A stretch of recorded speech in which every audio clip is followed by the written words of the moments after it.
Hi ನಮಸ್ತೆ ಎಲ್ಲರಿಗೂ. ಸಡನ್ನಾಗಿ ಮಂತ್ರಾಲಯ ಹೋಗೋಣ ಅಂತೇಳಿ ಪ್ಲ್ಯಾನ್ ಮಾಡಿದ್ವಿ. ಹಾಗಾಗಿ ಅಮ್ಮ ಅಪ್ಪ ನಾನು ಶ್ರೇಯ ಬಸ್ನ ಬುಕ್ ಮಾಡಿಕೊಂಡು ಮಂತ್ರಾಲಯಕ್ಕೆ ಹೊರಟ್ವಿ. ನಮ್ಮನೆಯವ್ರಿಗೆ ಡ್ಯೂಟಿ ಇದ್ದ ಕಾರಣ ಅವರು ಬರೋಕ್ಕಾಗಿಲ್ಲ. ನಾವು ಸಡನ್ನಾಗಿ ಪ್ಲ್ಯಾನ್ ಮಾಡಿರೋದ್ರಿಂದ ನಾವೇ ಹೋದ್ವಿ.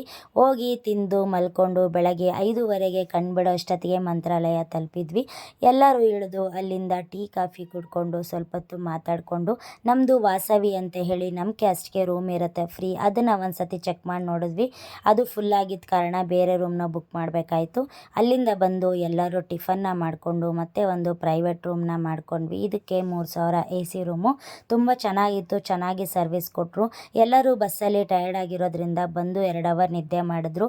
ನಿದ್ದೆ ಮಾಡಿ ಎದ್ದು ಸ್ನಾನ ಮಾಡಿಕೊಂಡು ರೆಡಿಯಾಗಿ ದೇವ್ರ ದರ್ಶನಕ್ಕೆ ಹೋಗೋಣ ಅಂತೇಳಿ ಎಲ್ಲರೂ ಹೊರಟ್ವಿ. ಸಿಕ್ಕಾಬಟ್ಟೆ ಬಿಸಿಲಿತ್ತು. ನಮ್ಮ ಬೆಂಗಳೂರಲ್ಲಿ 32-33 ಡಿಗ್ರಿ ಇದ್ದರೆ ಅಲ್ಲಿ 39-40ವರೆಗೂ ರೀಚ್ ಆಗುತ್ತಂತೆ. ಸಿಕ್ಕಾಬಟ್ಟೆ ಬಿಸಿಲಿತ್ತು. ಆದರೆ ನಾವು ಸಡನ್ನಾಗಿ ಪ್ಲ್ಯಾನ್ ಮಾಡಿರೋದ್ರಿಂದ ಸಡನ್ನಾಗಿ ಹೋದ್ವಿ. ಹಾಗಾಗಿ ಏನೂ ಆಗಲ್ಲ ಅಂಥೇಳಿ ದೇವ್ರ ಮೇಲೆ ಭಾರ ಹಾಕಿ ದರ್ಶನ ಮಾಡಿಕೊಂಡು ದೇವ್ರನ್ನ ಕೆಲವೊಂದು ಫೋಟೋಸ್ನ ತೆಗೆಸ್ಕೊಂಡು ಅಲ್ಲಿಂದ ತಿರ್ಗಾ ಮತ್ತೆ ಸ್ವಲ್ಪ ಹೊತ್ತು ಕೂತ್ಕೊಂಡ್ವಿ. ಊಟ ಕೊಡ್ತಾರೆ ಅಂತ ಹೇಳಿದ್ರು. ಊಟಕ್ಕೆ ಹೋದರೆ ಸಿಕ್ಕಾಬಟ್ಟೆ ರಶ್ ಇತ್ತು. ಬಿಸಿಲಲ್ಲಿ ಮಗುನ ಹಿಡ್ಕೊಂಡು ನಿಲ್ಲಕ್ಕಾಗಿಲ್ಲ. ಹಾಗಾಗಿ ಸಂಜೆ ಒಂದು ಸತಿ ದರ್ಶನ ಮಾಡಿ ತಿಂದ್ರಾಯ್ತು ಅಂತ ಹೇಳಿ ಸ್ವಲ್ಪ ಹೊತ್ತು ಅಲ್ಲೇ ಕೂತ್ಕೊಂಡು ರಾಯರನ್ನ ನೆನೆಸ್ಕೊಂಡು ತಿರ್ಗಾ ರೂಮಿಗೆ ಬಂದು ವಾಪಸ್ಸು ರೆಸ್ಟ್ ಮಾಡಿದ್ವಿ.